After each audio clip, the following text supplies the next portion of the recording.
The small town of Ravenshade had always been quiet. Nestled deep in a coastal valley surrounded by dense forest and rolling hills. It was a happy town blessed with happy and welcoming people. However, chaos befell the land when something disturbing started happening. People were disappearing. First, it was a young Amelia Carter, a girl of about 5 years who went missing while playing outside. Then, the local baker, Mr. Jensen, got missing after he failed to open his shop for about 2 days. Next, an entire family vanished without a trace. Their home remained untouched, their meals half-eaten, their television still playing in the living room as if they had simply stepped out and never returned. What could be the cause of this sudden disappearance of the happy people of Ravenshade? A question that kept ringing in everybody's head. Ethan Carter, a journalist from a nearby city who had always been intrigued by unsolved mysteries and always looking out for one. Coincidentally, he received a letter from his estranged sister, Julia, who had been living in Ravenshade, begging him to come immediately. He knew something was terribly wrong, so he needed to hit the road ASAP. But by the time he arrived, Julia was also gone. Determined to uncover the truth, Ethan checked into the town's only inn, where the keeper, Mrs. Holloway, seemed unusually wary of him. "You shouldn't have come," she whispered as she handed him his room key. "You can only make things worse." Ignoring her warning, Ethan started investigating. He visited Julia's house, which was exactly as she had left it. Her tea still warm on the table, her phone buzzing with unanswered messages, and windows wide open with curtains swelling to the rhythm of the breeze. To make things easier, he spoke to the remaining town folks who avoided his questions with fear. And then, he noticed something sinister. Every time people disappeared, their names and everything about them faded from documents, signboards, even from the memories of those left behind. It was as if the town itself was erasing them from existence. As he dug deeper, Ethan discovered a terrifying pattern. The disappearances weren't any random occurrences. They followed a particular cycle. Every 10 years, Ravenshade claimed people in a specific sequence. First, a child from the local school would vanish, then a business owner, then an entire family, followed by a group of close friends. The cycle would continue until an entire section of the town was wiped away. Those who remained could predict who was next in the cycle of disappearance, but no one could stop it. It had been happening for centuries. However, somebody has to put a stop to this menace. Desperate for answers, Ethan ventured into the woods, following a trail Julia had marked in her last message to him. Deep among the trees, he found an ancient stone cycle, carefully laid with an astute precision. Its surface covered in a strange chalk carvings. A cold wind howled through his space, and he felt an invisible force pressing against him, urging him to leave immediately.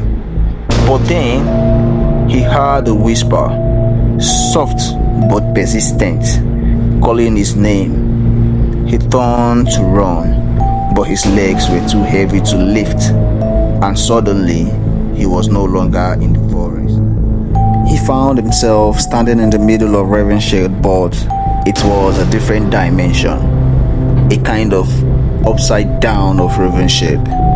The buildings were dilapidated, the streets abandoned, and in the distance he saw shadowy figures of people he recognized. Julia, Mr. Jackson, Amelia, and so many others.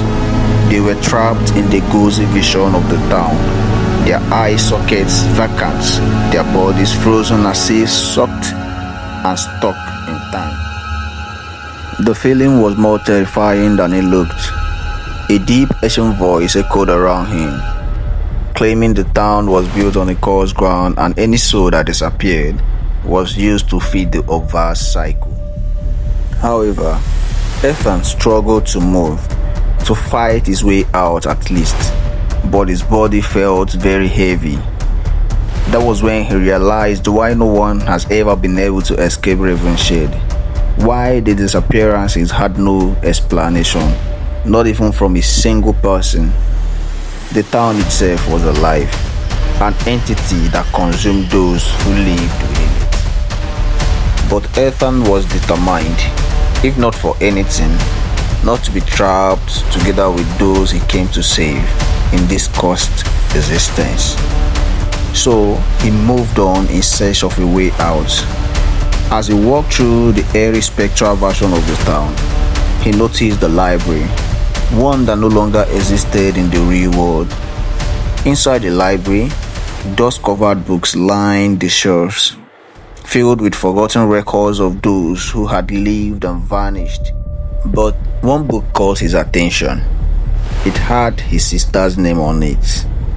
He opened it and found pages filled with Julia's memories, written in her own handwriting. As he read through, the words started fading slowly, and a cold wave ran down his spine.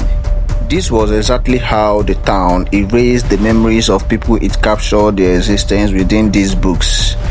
If he didn't act fast, Julia would be gone forever.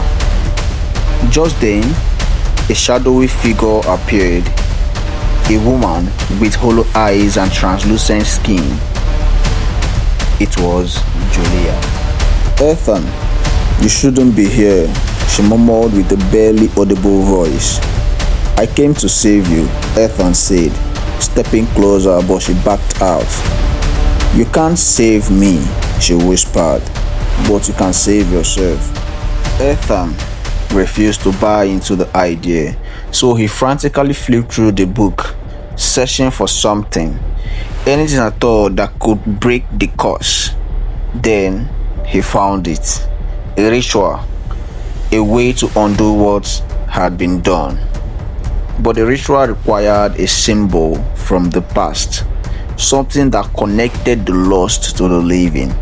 Quickly, he reached into his pocket and grabbed the locket Julia had given him years ago. It was their mother's, a reminder of the past. He clutched it tightly, and then the town trembled. The building cracked, the streets twisted, and the ghostly figures started flickering. The town was fighting back, trying to hold onto the captives, but Ethan wasn't going to let it win. Muttering the ancient incantations from the book, he poured all his will into the locket. All of a sudden, light erupted from his hands, spreading like wildfire through the spectral town. Julia screamed, not in pain, but in release. The other trapped souls did the same, their bodies dissolving into golden dust that swayed upward, breaking free from the town's grip. Then, everything went dark. Ethan awoke at the entrance of the forest, the stone circle gone. He gasped, realizing he was back in the real world. But then, something was different. Ravenshade was gone. The town no longer existed, replaced by an empty field. But he searched desperately for any sign of Julia, but she was nowhere to be found. Heartbroken, he sunk deep into his heart. He started walking away when he felt something in his pocket, the locket, now warm and pulsing. He opened it, and inside was a tiny piece of paper with Julia's handwriting. It read, "Thank you."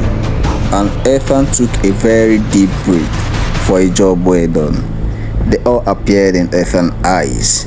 He had freed them all, but the town's dark secret lingered in his mind. Was the curse truly broken, or Ravenshade simply waiting for the next 10 years? To be continued. Thank you so much if you joined us to this point. I must appreciate. And if you are yet to subscribe to this YouTube channel, do so. Subscribe and hit the notification bell so that anytime we drop the continuation of the story, you'll be the first person to get it. Please do like, comment and share. Drop your honest reviews in the comment section, and you can also suggest any topic that you want us to tell a story on. Thank you. See you in our next video.